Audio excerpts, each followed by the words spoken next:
Hello everyone, welcome to chapter 2. Today we will talk about the positional play. I really hope you will enjoy this chapter as I hope you enjoyed the previous ones.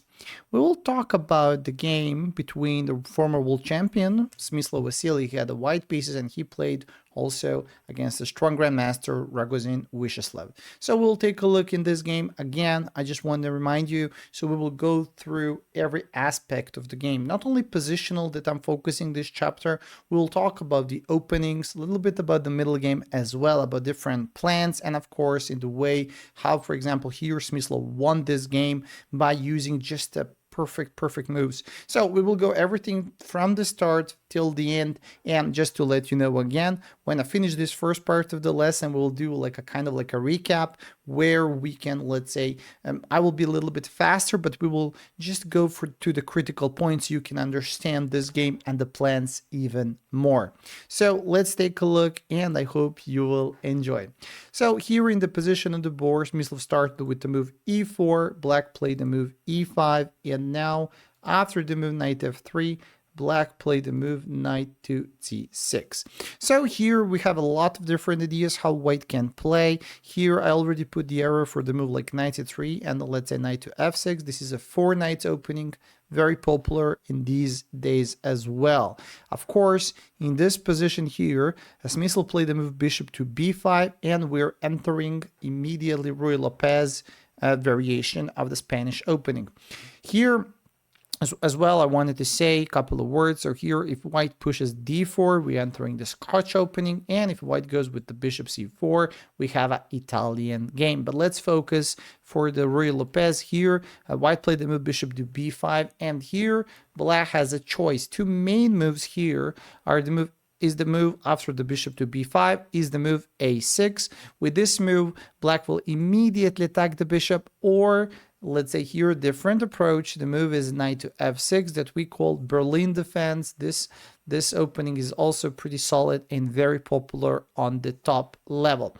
But here after the move bishop to b5, black played the move a6 attacking the bishop, and after the move bishop to a4, black played the move knight to f6. So here, a pretty obvious way to attack the pawn. Also, one thing I wanted to say, because it's very important, after let's say bishop to c6 and d6, this pawn on e5 is not the free pawn. So this is a variation of exchange in the Spanish opening, but definitely here white is usually playing the move castle, not knight e5. The reason is why the move is not so good, because black can simply play queen to d4, attacking the knight and the pawn, and this pawn is going down, and this is not a good position for white. So let's go back here. After the move a6, here Smyslow played the move bishop to a4, going back with that bishop. So after the move bishop a4 here, black played knight to f6, attacking the pawn on e4. So here now, after the move castle again, this is important point where black can actually choose the variation here. Let's say two main moves are like bishop e7 with the idea of just quick castling and the b5, and the idea is to play b5 immediately. So here we can say that black has a choice what to play in this exact moment. In this game, actually, Ragozin played different line, and the line is knight to e4. This is kind of open Spanish opening as well. Pretty interesting opening, different ideas where position is more open. It looks like a free pawn, but it's not. Here, white played immediately the move d4. So, like I said, this is like a main variation, and black needs to give this pawn back pretty quickly. The reason is, for example, if black does something like ed, that's not a good move, just to be clear. White can play rook to e1, pinning the knight for the king, and after, let's say, goes with the d5 here, white can simply take knight to d4. There's this annoying pin on the black king, and also after the f3 here, this knight will be serious trouble, because one of the first things is just keep your development and put the king to the safety. So let's go back here to the moment. So after the move d4, the main move here is to move b5, attacking the bishop on a4 right now. After the move b4 here, b5, sorry, here, white played the move bishop to b3 and now d5, closing this diagonal, controlling the center, and black wants definitely to defend the knight on the e4 square. So after this here, white took on e5, and now as we can see here, this pawn on d5 is attacked twice with the queen and with the bishop. So here, black played the move bishop to e6. After the move bishop to e6, white definitely played the most logical move here. That's a move c3 with a plan to control the square d4. But also there is one very important thing. When Smysl played the move c3, he understood that black probably wanted to go knight to c5 with the idea to attack the bishop. So with a move like a c3, white is doing two things. First, securing the center, but also preparing the bishop to go back to c2 when the time is right. So very useful move.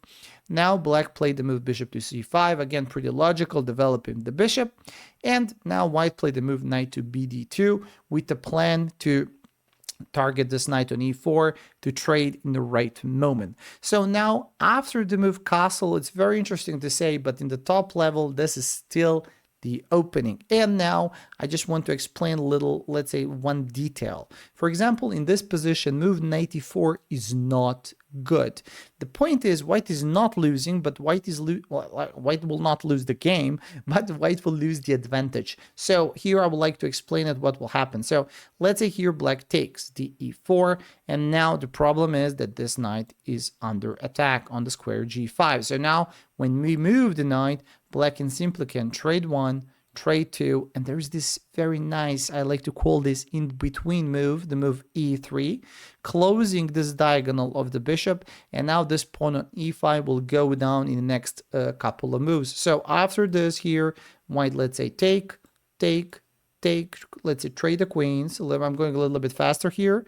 And after the straight trade knight to e5 here, I will give a little advantage to black because here black has this natural pawn structure and no problems. And for example, here white has these double b pawns and a very isolated e pawn. So I can say that here black is slightly better. So just to say why this knight, it's not good to be taken in the open Spanish defense. So here, after the move here castle, white played the move bishop to c2. So instead, to trade the knight, white will put in one more piece to get to the pressure on the e4 knight. So after the move bishop to c2, what's very interesting here, now white played the move that's probably the black played the move that's most logical, but it's not good.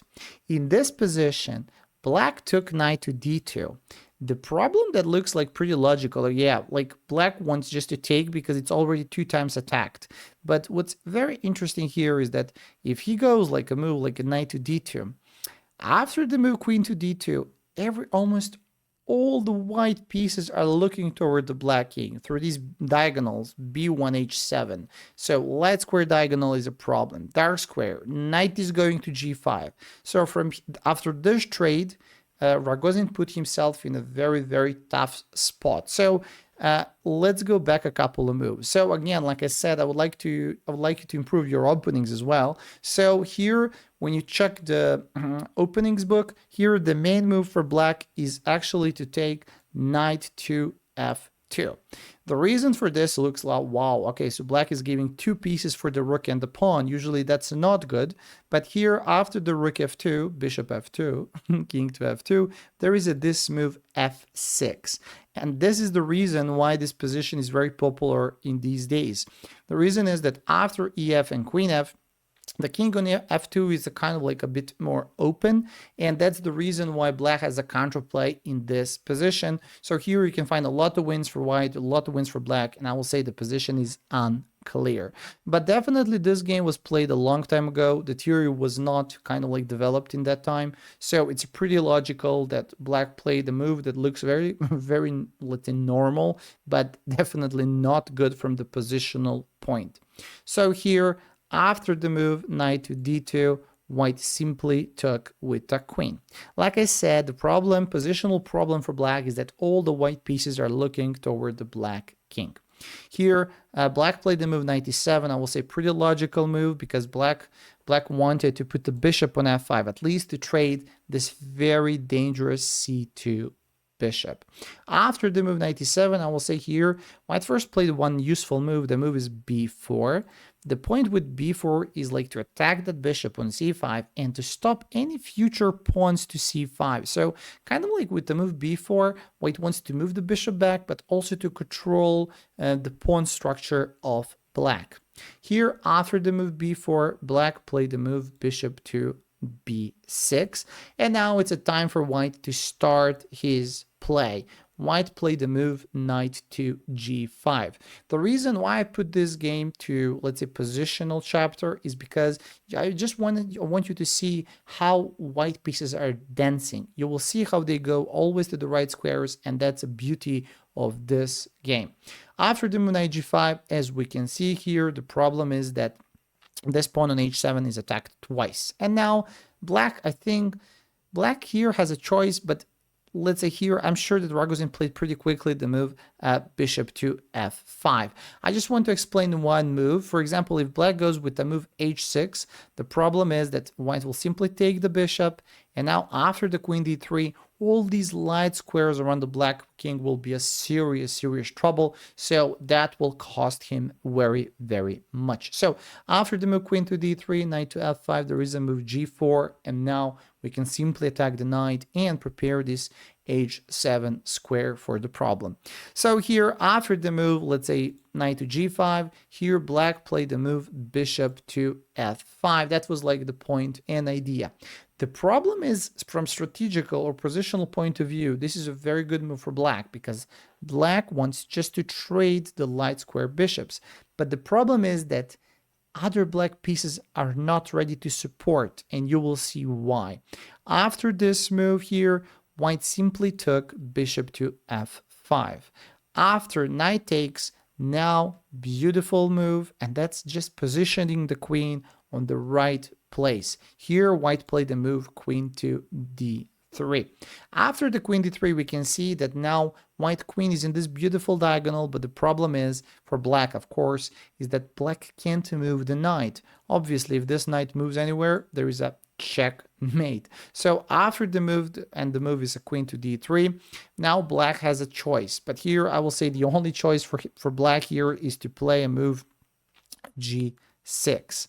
Now the point is, and I will try to explain it, is when you're getting attacked by your opponent, especially on your king side, your idea is to try to defend that by not pushing the pawns around the king, because every pawn push that you make around your king will weaken your squares, your diagonals, and this is exactly what's happening here. After the move g6, we can see that all these kind of like diagonal problems will now start to, showing up. Especially also, I want to say it, after the g6, we can see that these dark squares around the black king are the serious problem. So here, after the move g6 here, I just want to explain one more thing. So for example, if black tries like to develop, or let's say tries to defend on the active way with the move h6 here, white can simply take, and simply can take again. And now white is a pawn up, weak black king, so here we can say that white is strategically or positional winning. But let's go back here. Black played the only move that's standing. The move is g6. And now what I like in this position, Smyslov is starting to be a very aggressive from the start, and white played the move e6. Idea of white is to destroy this pawn structure around the black king. Obviously, this pawn can't be taken with a pawn because after the move knight e6, there is like a double attack, and the rook or the queen will go down. Obviously, the rook. So after the move e6 here, black played the move f6, trying to keep the fortress. But now Smyslov just jumped into the black position. So after the move f6 here, knight f7 is coming. So now after knight f7, not so many squares here. The problem is that obviously it's not good to give the rook for the knight. But now, where this queen should go? If this queen goes to c8, it's obviously pretty bad because white can take the d5 pawn because there is no piece that is defending the d pawn anymore. So here, after the move knight f7, black played the only square at least close to the e pawn, and here black played the move queen to e7. And now white had a choice. And when I analyze this, Smyslov had a little choice here, and he played the most logical move in my opinion. That's a move queen to d5. When I analyze this position, there was also the option for white to play the move rook to e1 with a plan just to pressure first. I like to say to pressure, but just to try to defend the e pawn, and then the d pawn will go down in next probably couple of moves. The point here is also to play the move like a g4 and to pressure this knight. This is a kind of like a different idea and different concept. That's let's say Smyslov, I'm 100% sure that Smyslov saw this as well. But here he played the move queen to d5, in my opinion the most logical move. And after the move queen to d5 here, black played the move rook to f to e8 with the idea just to try to pressure the e pawn. We can see here that white is definitely better. Now it's just the question, will black find some crazy defensive ideas? So because the pawn on e6 is hanging, white played simply the move rook e1, defending the pawn on the square e6, and now black played the move knight to g7, trying to attack this e pawn 3 times with the knight, queen, and the rook. But now after the move knight to g7 here, Smyslov played a very nice move, and the move is knight to h6 check. And what's very interesting, I really believe in these critical moments in every game. So when you're analyzing the game, I really believe there are always some critical points where someone did better or let's say did worse. In this position here, black has a choice where to go with this king. One square is losing, one square is almost equalizing. Let's say you're slightly worse, but I will say black has a very good chances. So please here, stop the video and try to find the best square for the black king here after this check. Thank you so much. I hope you did a, or let's say I hope you found the right answer. Here, the best possible square is the f8 square. The reason why king f8 here is good is because now after the move rook a d8, I will think that this e6 pawn is going down, but again, white has a better position, so white here can simply play the moves like h4, but the point is, black is not losing immediately. In this position here, I'm sure that Rogozin was under serious pressure, and here he played the move king to h8. Again, from one point of view, pretty logical move, just to put the king in the corner, to let's say to go away from the action. But now the problem is that black king is now on this diagonal, and that's the serious problem. After the move king to h8, white simply played the move bishop to b2. The point is that here white is very flexible. White is not thinking about the e pawn. The point is, yes, black will take the e pawn, but now white has a bigger threat, and that's like just to open the diagonal and to attack the black king on h8. So after bishop to b2, black played the move knight to e6, and now let's go. White played the move c4. Now, after the move c4 on the board, the problem is, yes, black took a pawn, but now black is pinned on the e file. So that's the first problem that black needs to think about. But that's not only problem here. Also, the bishop is doing a tremendous job through this diagonal. So here white is always threatening the moves like a knight to g4 to take this pawn. Here, nothing else for black to do except to put the rook in the game. So black here played the move rook to a to d8, trying to attack the queen. But now it's a time for final move. So here again, please stop the video and try to find how white is playing this position for a win. Thank you so much. I hope you found the right move. After the move rook to a to d8, white here simply played a beautiful tactic. As you can see, after like a right positional moves, now it's a time for a tactic. After the move rook to a d8, white played the move, bam, I like to call that, rook to e6, sacrificing rook for the knight, but that's just temporary. After the move rook e6, black nothing else to do except to take this with the queen. After queen e6, white simply trade the queens. Trade it. Queen e6, rook e6, knight to f7, double attack on the king and on the rook. So after the move like king to g7, white simply took on the rook on d8. What's even worse for black is that black doesn't have time to take the c pawn because e6 rook is under attack. Here, rook to e2, attacking the bishop, but I like to call these counter-attack. After the move rook e2, white simply played the move c5, closing this diagonal. The problem here was that black wanted to take not only the bishop, but also the f2 pawn. So now, after the move c5, here, white completely closed the bishop, and now it's a time just how much material white will take. So after the move c5 here, black took on b2, and now take. And after take it back, knight e6. In next couple of moves, Smyslov won this game because he was just a huge material up. So just a beautiful, from the first point, positional strategical game, how white played with his pieces, and now in the end he just finished the game in a pretty nice way. So let's go again. Like I said, we will do a quick recap. Let's how we usually do. So after e4 e5, jump, bishop to b5, we're getting let's Rey Lopez Spanish game.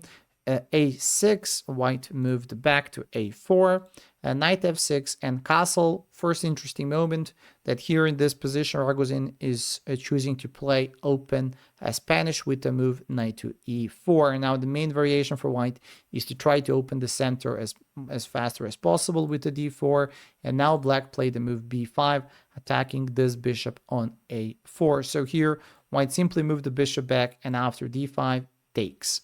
After taking, of course, black must play bishop e6 to defend the d5 pawn, and now white played the move c3 with the plan to play bishop c2 to move bishop back. If black jump, let's say here, if black knight jump on the square c5. So after the move c3 here, bishop to c5 here, white played the move knight to bd2, offering the trade, and after the castle, bishop to c2. I will say the first critical positional moment, because here, if you're looking through the modern theory, the main move is not definitely to trade that, but actually to take knight to f2. And after these couple of trades, we're entering a very, very sharp position where black has a compensation for let's say for this rook. And let's say this is interesting, but we'll see maybe some in modern games what will happen here. But instead, this here in this position, black made the first mistake. That's a trade of the knights with the move knight to d2. After that trade, queen to d2, again, the problem is that almost all the white pieces are looking toward the black king. So black played the move knight to e7 with the plan to trade the bishops. But now white played a beautiful move b4, a little bit to put the bishop back. And now time is right for white to attack. After the knight to g5, black offered a trade of the bishops to at least to destroy one very dangerous attacker with the move bishop to f5. But now takes, and very nice move, queen to d3, attacking the knight and attacking the pawn that's completely behind the knight.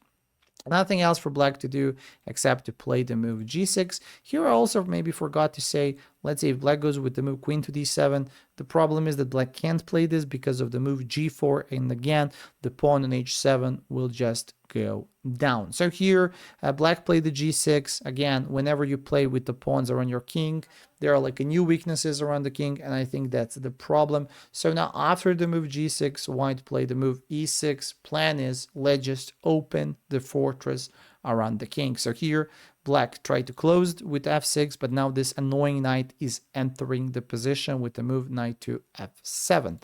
Now, obviously, black here played the move queen to e7, and here, Smyslov took the pawn, and after the move rook e8, this pawn on e6 is now the target. So here, Smyslov played the move rook to f to e1 just to defend.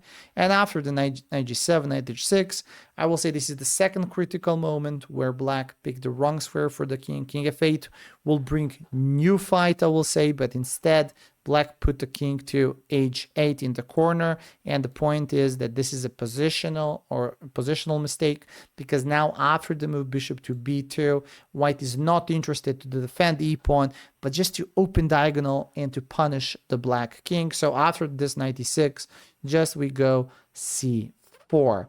After the move c4, black at least trying to put the rook in the game, but now we have this beautiful tactical motif and the game is kind of like over. So after the rook a d8, white, let's say rook to e6. I just want to say one more thing. After the nice strategical or positional game, it's very much, let's say, it's very normal for you to have a nice tactical ideas. So always look for tactical options. Maybe they are somewhere hiding. So after the rook e6, queen to e6, there was a trade, and now knight f7. The point of the white plan is just to take the rook. And now after the move rook e2, maybe here for just, let's say, here Rogozin thought maybe he will find some counterplay, but instead white played just the move c5, closing the bishop, saying, yes, you can attack my bishop, but I'm attacking yours. And after the rook to b2, cb, knight e6 in next couple of moves, Smysl won this game because knight is a knight. I really hope you enjoyed this game, and I hope you enjoy these positional moments, positional movements, and I hope you will use maybe some of these ideas in your game so you can win more games as well. Thank you so much for your time, and definitely hope to see you in the next chapter. Thank you, and see you soon.